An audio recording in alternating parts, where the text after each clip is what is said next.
pessoal, para você que não me conhece, meu nome é Lucas Duarte, sou branco, tenho cabelo cacheado, tenho 1,70 m e hoje eu estou usando uma camisa cor de vinho vermelha e uma calça preta social e tênis. E esse é mais um episódio do podcast, um novo ecossistema comunicacional do LEPET, realizado pelo Programa Assistência Docente por meio do nosso Laboratório de Criação, Imagem e Ação, o LACRE. E tem como intencionalidade ampliar os conhecimentos pedagógicos e acadêmicos dos nossos universitários das licenciaturas da Universidade do Estado do Amazonas, sobre pautas importantes para o desenvolvimento profissional dos futuros professores, tendo a escola como ponto de partida e de chegada de suas reflexões. E neste episódio, vamos tratar sobre as vivências e os ganhos no PAD, em como ele influencia na formação profissional de nós ADs que estão presentes no projeto e dos nossos antigos ADs que já estão inseridos no mercado de trabalho. E para isso, eu estou aqui na mesa com dois convidados especiais, os nossos antigos ADs, Paulo Braga e Jaira Mendonça. Sejam muito bem-vindos. Olá, Lucas. O meu nome é Paulo Braga. Eu me considero pardo, tenho cabelos lisos e estou utilizando uma camisa social manga longa. Olá, Lucas. Meu nome é Jaira Mendonça, eu tenho 1,60 m de altura, tenho cabelos cacheados, me considero parda e estou usando um vestido cor marrom. O nosso convidado Paulo, ele é graduado em licenciatura em matemática e pós-graduado em gestão de projetos e formação docente pela Escola Normal Superior da Universidade do Estado do Amazonas, a nossa querida ENSE. Ele é professor de matemática da Rede Pública Municipal de Manaus e, atualmente, ele é acadêmico do curso de computação da Escola Superior de Tecnologia, a nossa vizinha Este. E a nossa convidada Jaiara, ela é graduada em Pedagogia pela Universidade do Estado do Amazonas e, atualmente, ela está lecionando língua inglesa e cursos de rotinas administrativas em uma instituição de capacitação profissional. Sejam muito bem-vindos os dois, nossos antigos ADs. Fique à vontade para falar alguma informação que eu acabei não falando de vocês, tá bom? O momento é esse. Lucas, eu queria agradecer o convite, né? Dizer que as vivências que nós tivemos foram proporcionais aos nossos ganhos. Muito bom. Bem, eu também gostaria muito de agradecer a oportunidade de estar aqui hoje, compartilhando um pouco mais sobre as vivências da docência no mercado de trabalho e é isto. Bom, e para darmos início à nossa conversa, seria muito interessante se vocês falassem um pouco sobre as vivências de vocês quando vocês eram ADs. Bora começar com uma pergunta? Vocês eram da mesma época quando vocês entraram no PAD? Não. Eu comecei primeiro e quando eu já estava no final do projeto, eu passei 5 anos, aí eu cheguei a ver a Jaiara, mas a gente não chegou a se conhecer. Você entrou quando, Paulo? Eu entrei no final de 2012 e eu saí no começo de 2017. Caramba, faz tempo já, foi né? Um tempo longo. Você? Bem, eu não lembro do Paulo.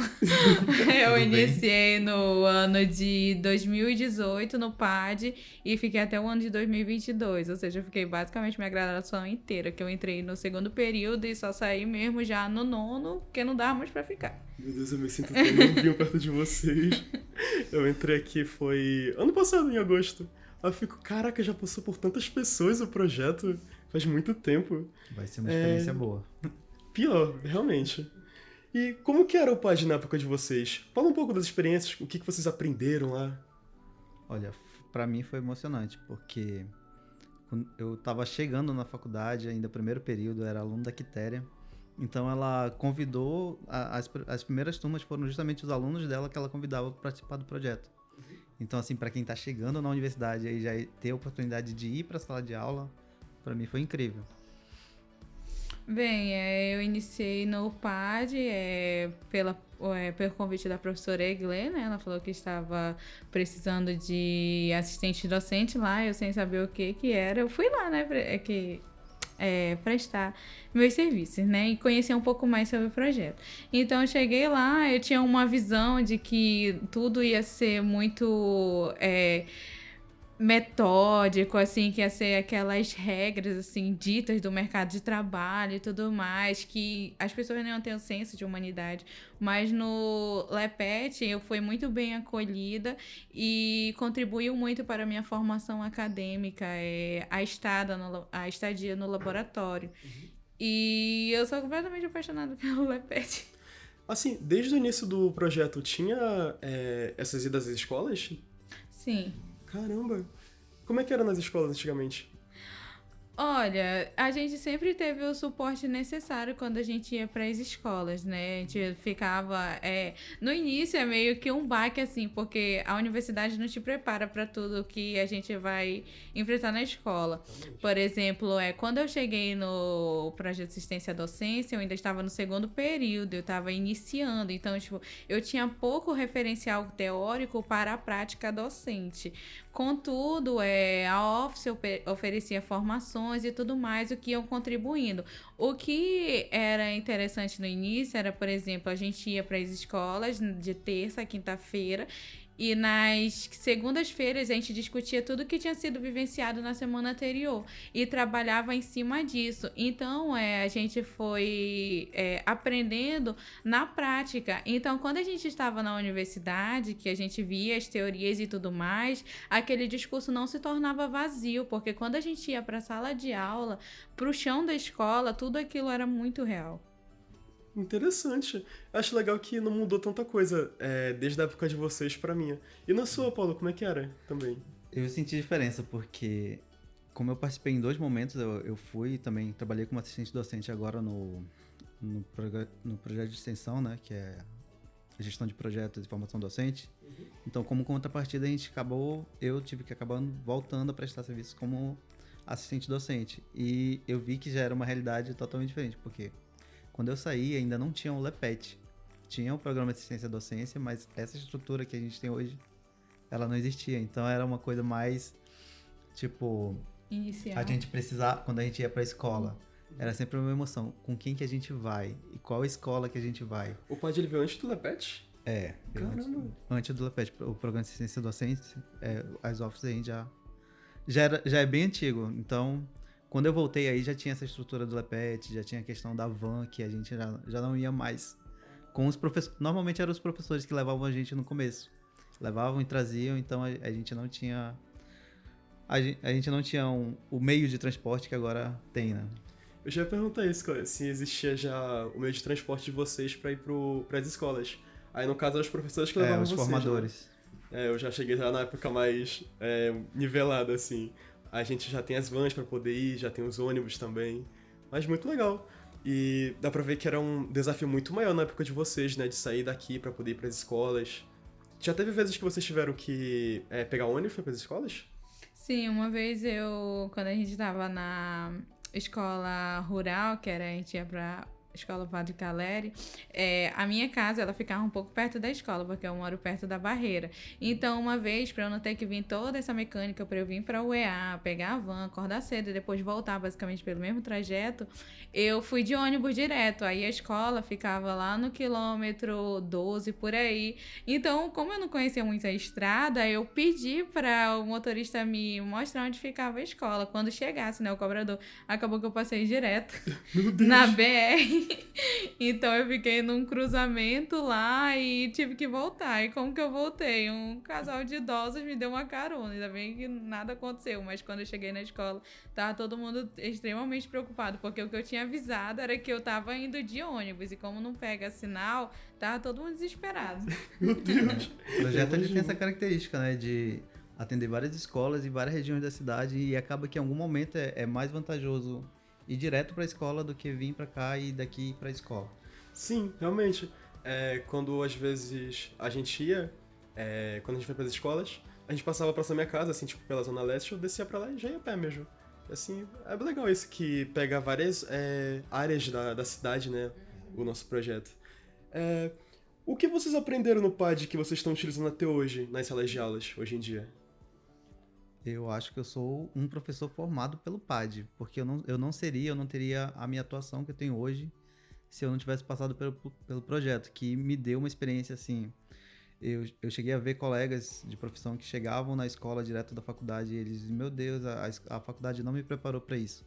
E eu não tive esse problema, porque quando eu cheguei na sala de aula, eu já tinha a experiência que o projeto Office pôde me proporcionar. Bem, o PAD, ele contribuiu muito na minha vida desde o início. Por exemplo, desde o início nós tínhamos que lidar com relatórios, planos de aulas que a gente tinha que fazer. Então, como eu estava desde o início, desde o segundo período, então eu já fui aprendendo antes da grade a como elaborar esses materiais. Então, quando chegou na residência pedagógica, começando desde o início, né, eu já sabia fazer tudo isso. Então, tipo, eu via o desespero dos meus colegas acadêmicos. Ai, meu Deus, por onde vai um plano de aula? Como é que eu vou fazer isso? Não sei o quê. Então, tipo, já tirava de letra como tinha que fazer. E como trabalhar em cima da dificuldade dos alunos presentes na escola. E isso ainda na academia. Quando eu me formei, que eu fui verdadeiramente atuar, né? Que agora eu dou aula de língua inglesa, num curso profissionalizante de rotinas administrativas, o projeto ele me proporcionou uma visão muito ampla e decolonial do que a gente está acostumado a ver, né? Por exemplo, esses dias eu estava dando aula de farmácia, então, tipo, tinha toda uma história em cima da história da farmácia no Brasil, uma visão totalmente colonizadora, de que os portugueses vieram para cá para ajudar os indígenas que estavam morrendo de diversas doenças e tudo mais. Então, o PAD me ajudou a tirar essas vendas dos meus olhos, de que o nosso país, ele já havia habitantes aqui antes de chegar e mostrar, né, como isso aconteceu, né? Que não foram eles que chegaram aqui e tudo mais, e que eles foram realmente colonizadores. Então, quando eu tava dando, eu proporcionava essa reflexão para os meus alunos. Então, eu acho, assim, muito maravilhoso tudo que eu aprendi, essa visão decolonial, e passar para frente isso, porque a gente, às vezes, se torna ignorante por não conhecer a nossa própria história. E o PAD, a universidade, tiraram isso de mim, essa visão decolonial. Isso é legal porque o PAD não só nos coloca inseridos nas escolas, como também ele forma o nosso caráter, né? Ele faz a gente pensar de uma forma diferente do que é colocado nas grades das escolas, não é? Tipo, aquilo de não conseguir dar a verdadeira história pra gente. Porque no caso do que você falou, o Brasil não foi descoberto pelos portugueses, né? Ele foi invadido pelos portugueses, certo? E eu acho muito legal como o PAD ele proporciona isso, essa visão pra gente verdadeira, sem tentar sem esconder essa verdade, uma né? visão crítica, né? Uma visão crítica. O que a Jaira tá falando aí é justamente a gente conseguir olhar para o currículo escolar e conseguir ver além dele. Isso que vocês falaram sobre já irem preparado para as escolas, eu acho interessante porque eu tenho colegas que eles fazem outros projetos de extensões, né? Que eles preparam aulas e eles vão para as escolas. E eu percebo que é muito diferente o projeto deles pro PAD. Tipo, onde eles só são colocados para poder dar aula e eles não passam por essas formações que nós tivemos, né? Onde a gente é realmente preparado, onde a gente vai com uma coisa já pronta para as escolas, né? Onde a gente já tem, tipo, aquela casca para não sentir medo. E eu acho isso muito interessante no PAD, eu acho muito legal como, desde a época de vocês, ele tem essa preocupação de nos auxiliar perfeitamente para poder ir para as salas, né? Não passa nenhuma dificuldade. Isso é muito legal que não mudou isso até hoje. Muito interessante. E qual foi a importância do PAD no processo de inicialização como docente para vocês? Assim, como eu disse, como a gente tem um contato com várias escolas, então a gente meio que já está preparado para diversas realidades. Lógico que a gente sempre é surpreendido no meio do caminho, mas a gente consegue sim saber qual é a realidade de cada escola, saber que tem diferenças nelas e que os desafios, porque, por exemplo, quando a gente participa de algum projeto de iniciação à docência que ele te coloca numa escola só, tu tá preparado para a realidade que tu conheceu naquela escola. Quando você tá no projeto de assistência à docência, não, você acaba se preparando para várias realidades e vê que as escolas não são todas iguais, elas possuem realidades diferentes e características específicas. Realmente. Uma característica importante que eu gostei muito da minha experiência, que tem me ajudado bastante, foi a questão do PAD abordar as múltiplas séries. Por exemplo, nós damos aulas desde a educação infantil até a EJA, então são diferentes realidades, são diferentes séries. Então agora, quando eu estou atuando no meu curso, tipo, é uma sala mista, multietária. Então, tipo, a gente consegue fazer um plano de aula, uma dinâmica que ele não fique tão infantil, mas que também não fique muito adulto. Então, a gente consegue ter uma uma visão e trabalhar um conteúdo de uma forma lúdica para as crianças, mas também de uma forma, como é que eu posso dizer? Uma forma mais adulta, então, tipo, fica ali no meio termo. Então, se eu tivesse focado apenas, não tivesse procurado o PAD, não tivesse essa imersão, como é que eu ia atuar na área da EJA? Como é que eu ia fazer plano de aula voltado para os adultos? Porque a universidade, ela não nos prepara para a EJA, ela forma apenas educação infantil, anos iniciais e gestão. Mas a nossa grade, ela coloca a EJA, mas a gente não tem essa oportunidade de atuação, o qual eu já tive no PAD. E fora também as diferenças múltiplas realidades que nós enfrentamos. Não tem outros projetos de extensão que foquem mais no EJA, né? Ou tem? Na EJA? Uhum. Não que eu conheço. Também não. Ontem foi a primeira ida das escolas pro EJA, né? Cara, eu queria muito ter ido. Só que eu tava meio doente, mas deve ser outra realidade, né? Tipo, acho legal que a gente lida com crianças, lida com pré-adolescentes, adolescentes, e no EJA eu queria muito ver como é que é dentro da escola, assim, do EJA. Na época de vocês, no PAD, como é que era no EJA? A EJA era, assim, a gente, é interessante porque como a gente atua mais nas escolas, aí a gente fica meio receoso, porque são adultos, então como é que eu vou fazer por um adulto aceitar aquilo que eu tô ensinando? Tipo, às vezes quando a gente iniciou, eu tinha meio que um receio, assim, pisar em ovos, aí eu, ai meu Deus, como é que eu vou falar isso? Será que o adulto vai aceitar aquilo que eu vou falar? Porque eu sou tão jovem ainda, então a gente vai chegar lá e vai ver pessoas muito mais velhas que a gente, né? Então, tipo, tem aquela visão, tipo, as pessoas acham que quanto mais velhas, mais sábias.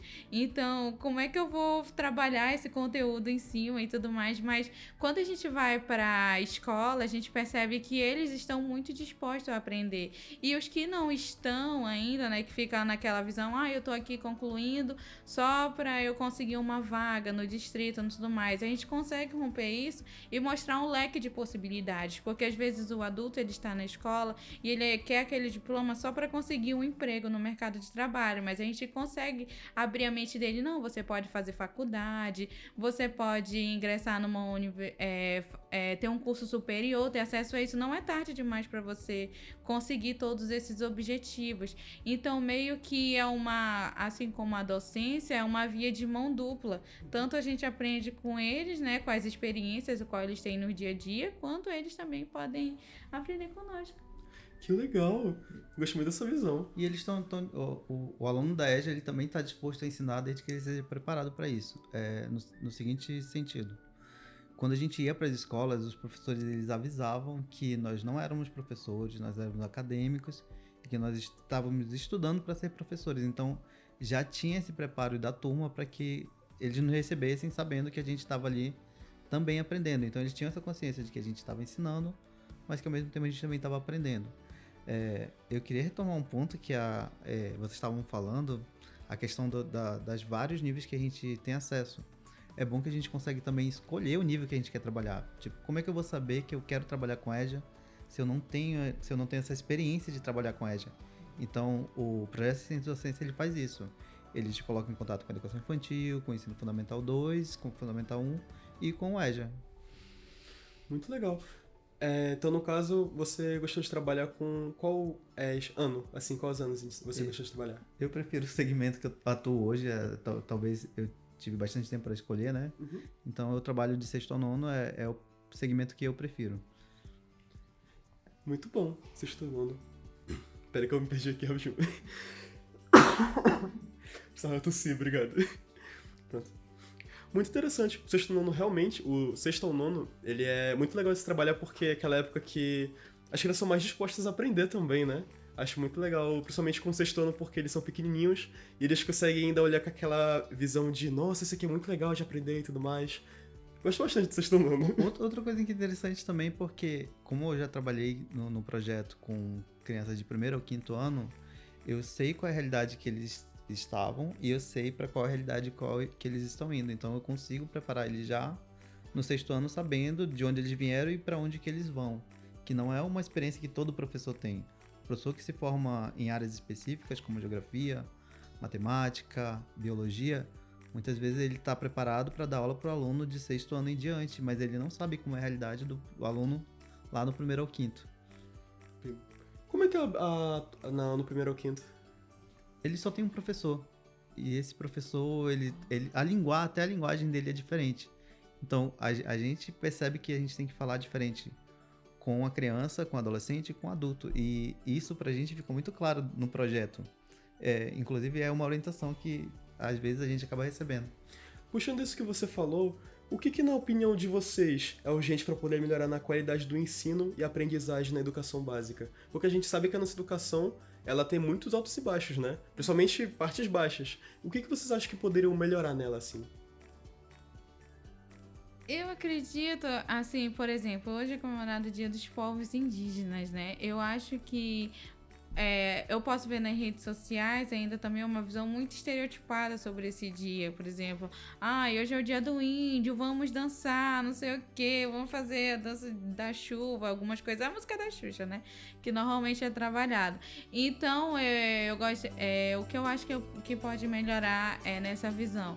Acho que os professores, eles deveriam ter mais acesso, mais formações sobre o que acontece na realidade, sobre o mundo está mudando, as pessoas estão mudando, esses pensamentos tradicionais, eles precisam ser rompidos. E a questão, por exemplo, também do ensino em sala de aula. Acredito que a melhor forma de lidar com isso também são a equipe por trás de tudo, por exemplo, as secretarias, ter ciência daquilo que está acontecendo na sala de aula. Por exemplo, a questão dos venezuelanos tem sido muito pertinente, que tem entrando bastante na sala de aula. O professor, ele não está preparado para acolher esse tipo de alunos. Então, o que seria interessante? Oferecer formações. Eu acho que uma parceria também da universidade com a escola também seria muito, muito rica de conhecimento. Quando eu estava aqui no PAD, né, a gente teve essa questão dos alunos venezuelanos. E, eu tinha um pouco de dificuldade, porque como é que eu vou trabalhar? É uma cultura a qual eu não conheço a língua espanhola e tudo mais, para ter uma comunicação com esse estudante. Então, foi nos oferecido formações, os professores vieram, ensinaram, cantamos umas músicas, assim, então, para contextualizar, para que aquele aluno, ele não se sinta excluído naquele meio, porque ele veio de outro país, de outra cultura, então ele pode se sentir sozinho. Então, o PAD trabalhava em cima do que parecia ser uma dificuldade, para que a gente pudesse acolher todos. Então, eu acho que o professor da escola pública, que às vezes está ali há muito tempo já, parece que não tem esperança que aquele ensino vai melhorar, ele também deveria ter essa oportunidade de aprender e se abrir para aprender mais também. E esse é o primeiro problema a primeira dificuldade que a gente encontra na nossa educação, né? É que os professores que já estão há muito tempo, eles já não pensam mais em mudar. Então o que acontece é que eles só vão lá, dão aula deles e tal, e quando vem algumas especificidades novas, eles não tentam se reformular como professores, né? Tentar fazer uma educação diferente. E pra gente poder finalizar, bora fazer mais uma pergunta? O que vocês deixam de mensagem para os nossos futuros ADs e os nossos ADs que já estão presentes no projeto? Com certeza vocês não vão se arrepender de participar, porque vai formar vocês como professores, como cidadão, como alguém que realmente possa contribuir, não vai contribuir só para você, vai contribuir também para as pessoas com quem você vai trabalhar, aqueles seres humaninhos, né? As crianças. Então, assim, você vai ser um professor totalmente diferente do que você seria se você não passasse por esse projeto. O que eu tenho para dizer, aproveitem cada momento, porque passa muito rápido. Os aprendizados que a gente tem no LEPET, eles são extremamente essenciais, as professoras, o cuidado, todo o carinho. Então, não é somente a formação docente, mas também a formação humanística. Às vezes a gente vê um professor que ele é carrasco, que ele tem aquela rigidez e tudo mais, e ele diz, na sala de aula vai ser assim, vai ser diferente, não sei o quê. Mas quando você trabalha com pessoas humanas, como nós temos acesso ao PAD, você tem uma outra visão. Você vai ser uma nova pessoa. Você não vai chegar na sala de aula e ter aquela visão assim dura. Não, você vai conhecer o outro, conhecer o aluno nas suas especificidades. Então, aproveite cada momento, porque passa muito rápido. Muito bonita a visão de vocês. Achei muito legal que realmente vocês ainda não são antigos ADs, parece que ainda são ADs da forma que falam. Dá pra ver que realmente vocês foram formados pelo PAD e que eu espero que existam mais professores como vocês, que passem pelo nosso projeto, pelo PAD, que eles tenham essa experiência que vocês tiveram e que consigam mudar nossa educação que passa com tantas dificuldades, não é mesmo? Espero muito que isso aconteça algum dia. Eu sou o AD hoje, amanhã pode ser outro AD aqui no meu lugar falando a mesma coisa, entrevistando outros ADs. Pode ser até eu no lugar de vocês algum dia, sendo entrevistado por outro AD. E é isso. Com essa conversa, eu finalizo o nosso episódio de hoje. Eu gostaria de agradecer de coração a todos que nos acompanharam até aqui. E fiquem ligados, o Projeto Assistência à Docência nunca para. Acompanhe a gente também nas nossas redes sociais, no Spotify, e compartilhe com aquela pessoa que adoraria nos ouvir. Isso fortalece muito o nosso trabalho e nos incentiva a continuar mais e mais. Eu também agradeço, para não esquecer, né?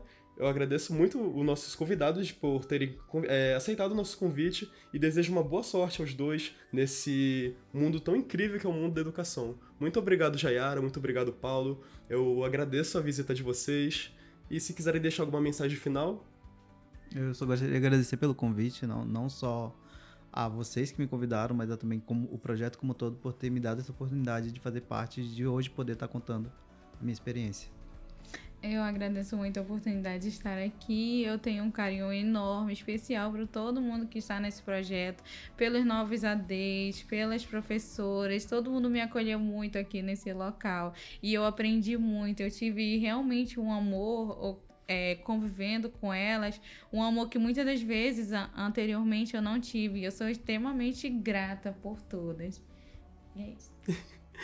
Muito obrigado e tchau!